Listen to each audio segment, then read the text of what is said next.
The walls of Balmoral Castle are preparing to witness the most devastating family confrontation in modern royal history. Inside those ancient Scottish halls, King Charles III is planning a secret summer meeting that could either heal the monarchy's deepest wound or tear it apart forever. But there's one massive problem that nobody saw coming.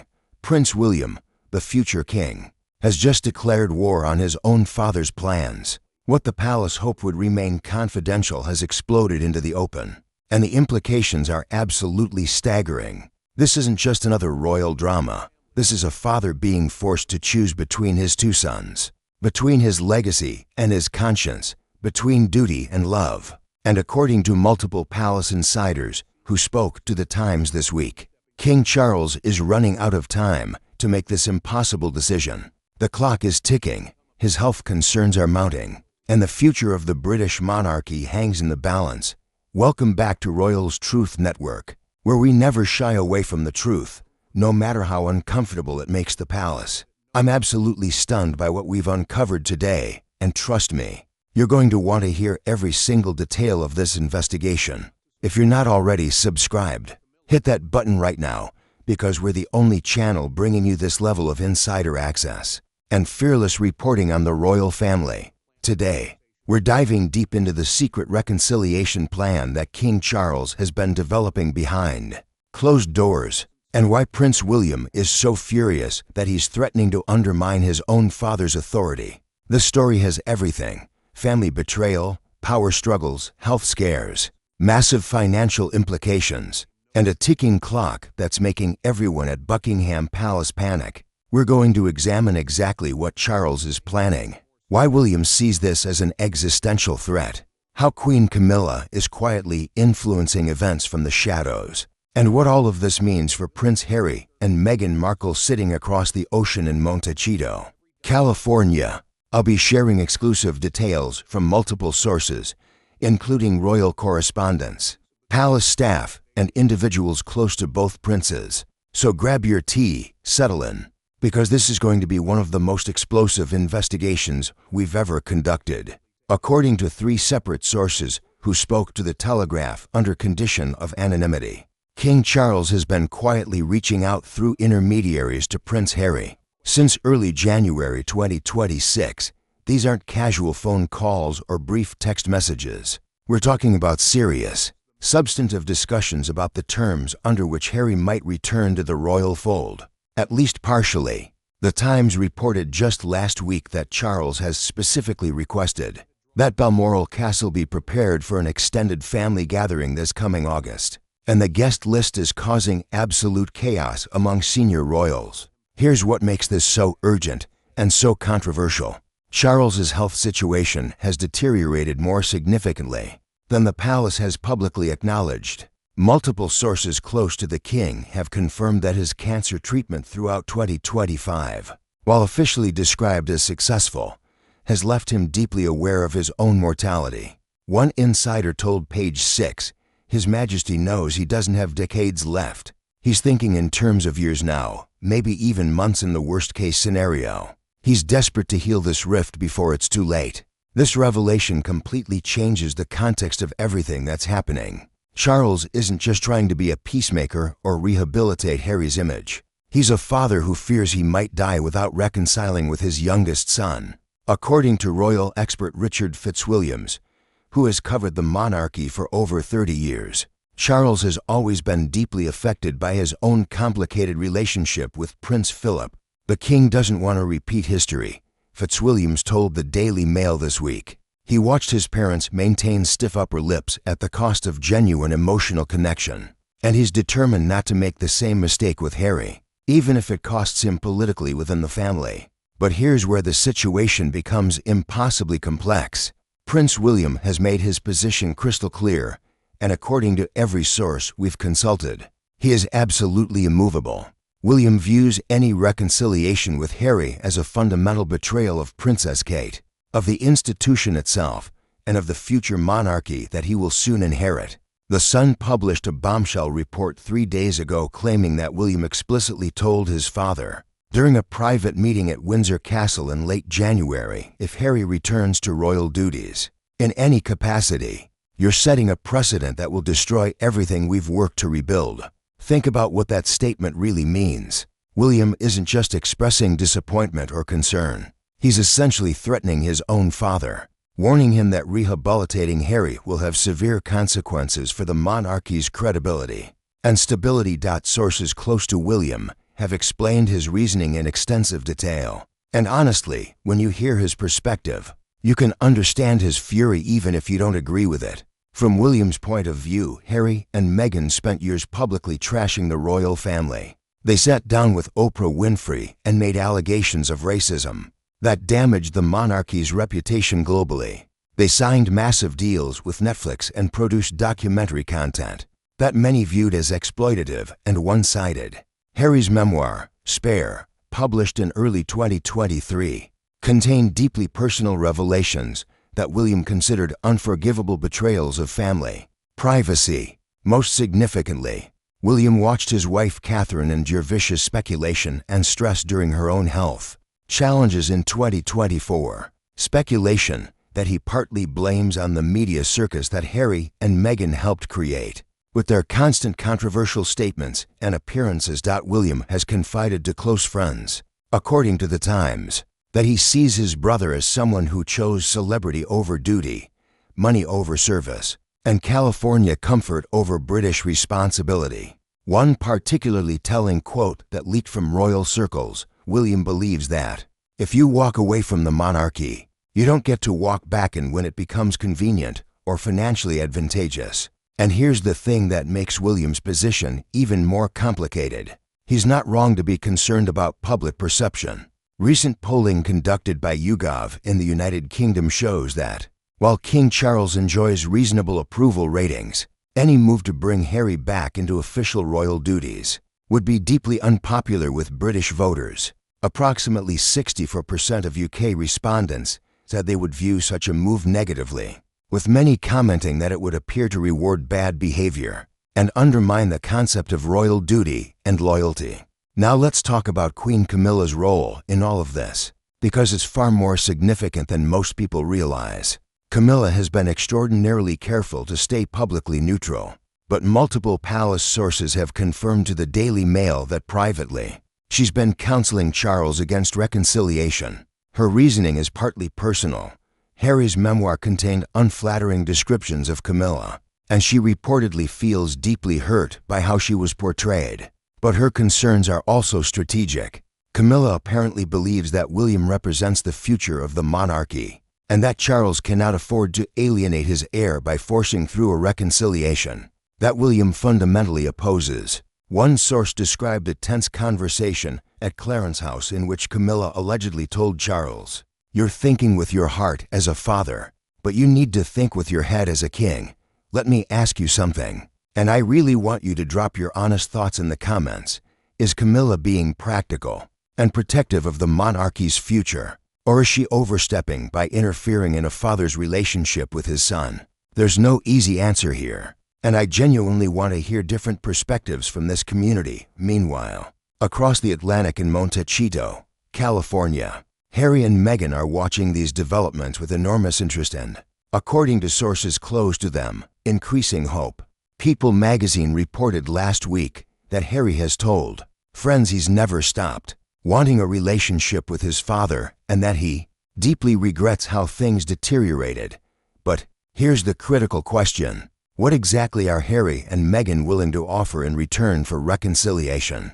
The palace has made clear, through carefully worded statements to The Telegraph, that any return to royal duties would require significant concessions. We're talking about potentially scaling back commercial activities, being far more discreet about family matters, possibly even spending significant time back in the United Kingdom, rather than remaining primarily in California. Meghan's role in these negotiations is particularly fascinating and contentious. Sources close to the Sussexes insist that Meghan has always supported Harry having a relationship with his father and that she's never been the obstacle that some media portray her as. However, sources within the palace tell a very different story. They claim that any reconciliation would need to include Meghan, and that William specifically cannot countenance any scenario where Meghan returns to royal events. or official duties. The Sun quoted an unnamed senior royal source as saying, William's position is that Meghan can never be trusted again. Full stop. Any deal that includes her is a non-starter from his perspective. This creates an absolutely impossible situation for Harry.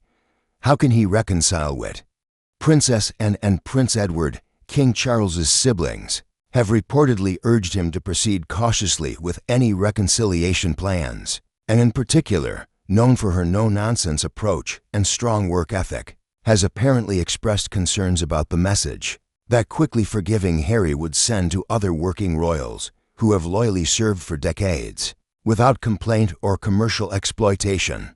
The Telegraph reported that and told Charles during a family gathering, "You reward the behavior you're willing to accept. Think carefully about what behavior you're rewarding here." The timeline of events makes this summer at Balmoral Castle absolutely critical. Charles apparently wants to bring the family together in what one source described as neutral territory, where healing conversations might actually be possible. But William has reportedly informed his father that if Harry is invited to Balmoral for any kind of reconciliation summit, then William, Kate, and their children will not attend. Can you imagine the heir to the throne boycotting a family gathering because his brother might be there? This is unprecedented in modern royal history. The palace is facing a scenario where the king might have to choose which son attends a family event, because having both present simultaneously appears impossible given the current level of animosity.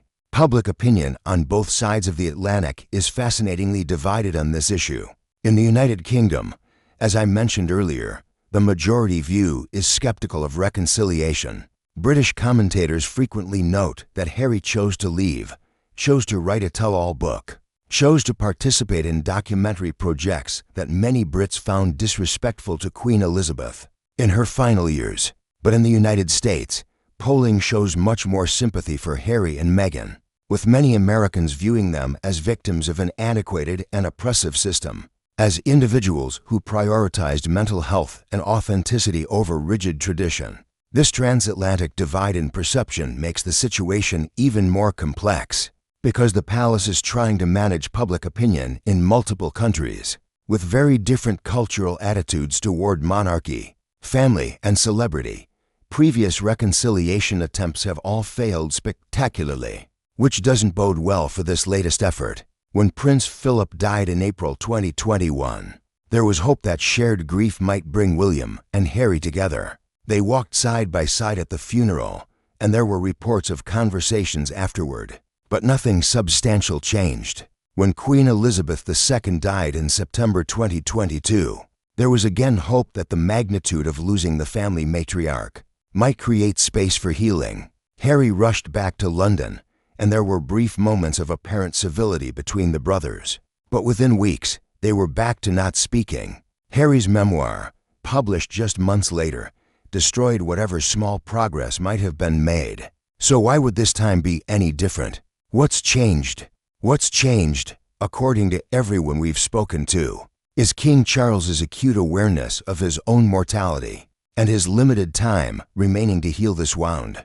He's not thinking about public relations or institutional concerns in the same way William is. He's thinking about whether he wants to die with one of his sons essentially exiled and estranged. That's a father's perspective, not a king's perspective. And that's exactly what's creating this impossible conflict. Security concerns add yet another layer of complexity to any potential reconciliation. Prince Harry has been engaged in ongoing legal battles with the British Home Office over security arrangements when he's in the United Kingdom. He's argued that his family faces legitimate threats and that he should receive police protection, funded by taxpayers. The Home Office has countered that Harry chose to step back from royal duties and therefore isn't entitled to the same level of protection as working royals. This dispute has gone through multiple court hearings, and Harry has spent hundreds of thousands of pounds on legal fees fighting for security protection.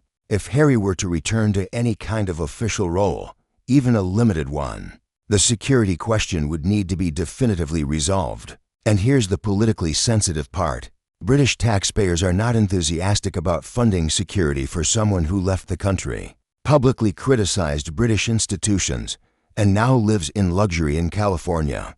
Netflix looms large over all of these discussions in ways that people often underestimate. Harry and Meghan signed a multi-year deal, with Netflix reportedly worth over $100 million. They've already produced documentary content, including the controversial 6-part series about their relationship and departure from royal life.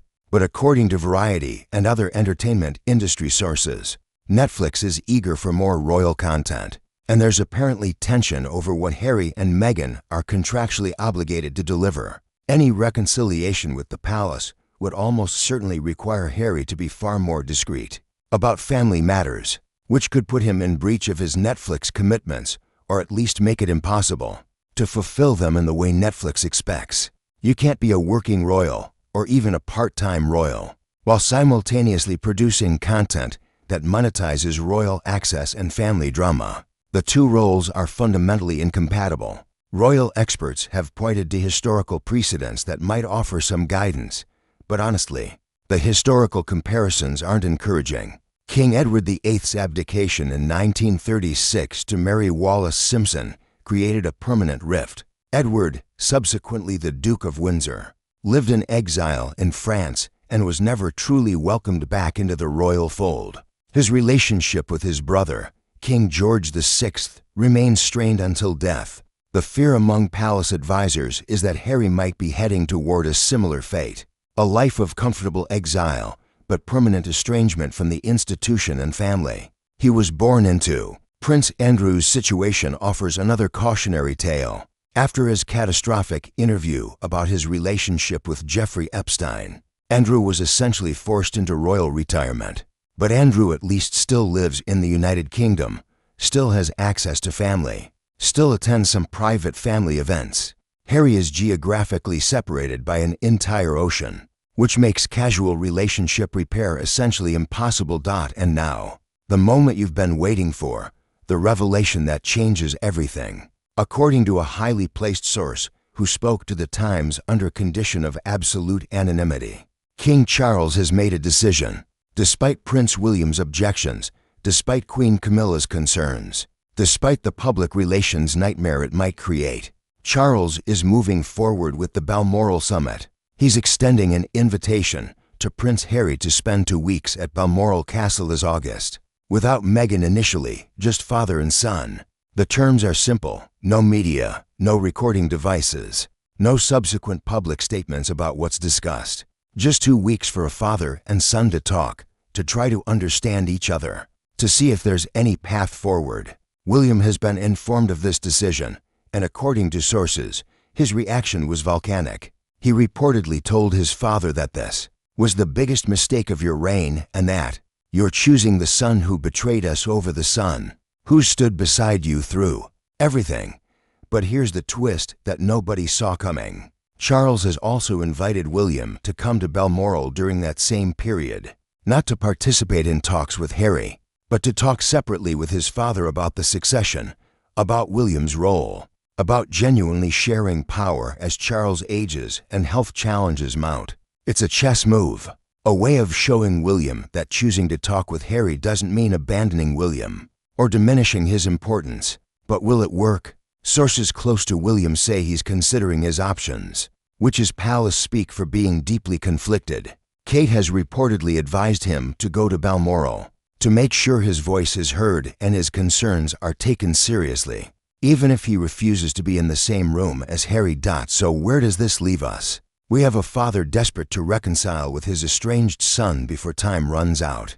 We have an heir furious at what he views as his father's weakness and sentimentality. We have a queen consort quietly working to protect what she sees as institutional stability. We have a daughter-in-law protecting her husband and children from what she views as continued betrayal. We have Harry and Meghan in California, caught between the life they've built and the family ties that refuse to completely break. We have financial battles over inheritance and trust funds. We have security concerns and legal disputes. We have commercial contracts with streaming services that conflict with royal discretion. We have young children who may never know their grandfather, their uncle, their cousins. We have a public in the United Kingdom largely opposed to reconciliation. while American audiences are more sympathetic. We have Princess Anne, Prince Edward, and other royals watching nervously, wondering what any of this means for their roles and the institution they've dedicated their lives to serving. The truth is, there are no good options here, only impossible choices. If Charles abandons reconciliation to please William, he dies with profound regret and unfinished business with his youngest son. If Charles pushes forward with reconciliation despite William's fury, he potentially creates a permanent rift with his heir and damages the stability of the transition to the next reign. If Harry stays in California and never truly attempts to repair these relationships, he lives with Th.